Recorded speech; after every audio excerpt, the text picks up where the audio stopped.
नमस्कार, आप देख रहे हैं न्यूज़ फाउंडेशन और मैं स्वाति पांडे आपके साथ। कहते हैं पढ़ने का, सीखने का कोई उम्र नहीं होता है, बस सीखने की ललक और चाहत होनी चाहिए।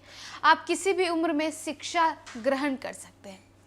ये सारी बातें तब सच साबित हुई जब नालंदा में 3 बहुओं के साथ सास एग्ज़ाम देने पहुंचती है।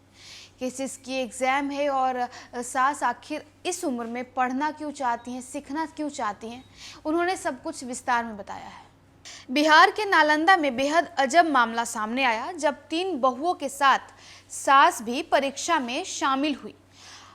अक्षर आंचल योजना के तहत चलाए जा रहे बुनियादी साक्षरता केंद्रों के नवसाक्षर महिलाओं की परीक्षा का आयोजन किया गया था, जिसमें चंडी के एक केंद्र का नज़ारा ही कुछ अलग था।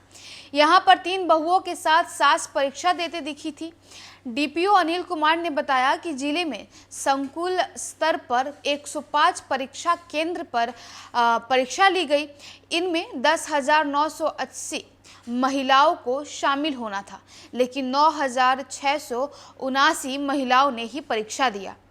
चंडी मध्य विद्यालय केंद्र पर 3 बहुओं के साथ सास ने परीक्षा दी। केआरपी ने बताया कि प्रखंड में 740 महिलाओं को परीक्षा में शामिल होना था, लेकिन 547 ने ही परीक्षा दिया।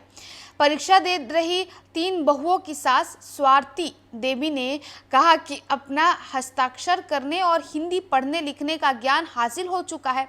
इस परीक्षा में शामिल होकर काफ़ी खुशी हो रही है। आपको बताते हैं कि किस प्रखंड में कितनी महिलाएं शामिल हुई थी।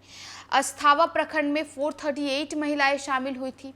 बिहार शरीफ में 1390, बेन में 300, कतरीसराय में 91, गिरियक में 886, इस्लामपुर में 889, नूरसराय में 508, राजगीर में 414, नगर नौसा में 508, हिलसा में 442,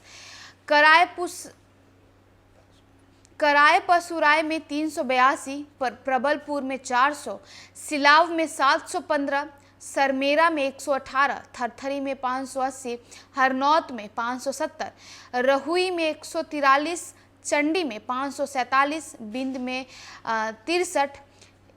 तो देखिए, अक्षर अंचल योजना के तहत लोगों को, खासकर महिलाओं को पढ़ाने सिखाने का योजना कार्य चल रहा है, जिसमें आपको बताएं कि नालंदा में जो है कई सारी महिलाएं पहुंची थी एग्ज़ाम देने के लिए। लेकिन एक प्रखंड यानी एक एग्ज़ाम सेंटर का हम आपको बात कर लें तो एक एग्ज़ाम सेंटर में बड़ा ही अजीब नज़ारा देखने को मिला, जहां 3 बहुओं के साथ एक सास भी एग्ज़ाम देने पहुंची हैं। तो कहते हैं ना कि परीक्षा, पढ़ाई लिखाई का, शिक्षा का कोई उम्र नहीं होता है। आप अगर बुजुर्ग भी हो गए हों और आप शिक्षा ग्रहण करना चाहते हैं, आप कुछ सीखना चाहते हैं, तो आप उस उम्र में भी पढ़ाई करना शुरू कर सकते हैं।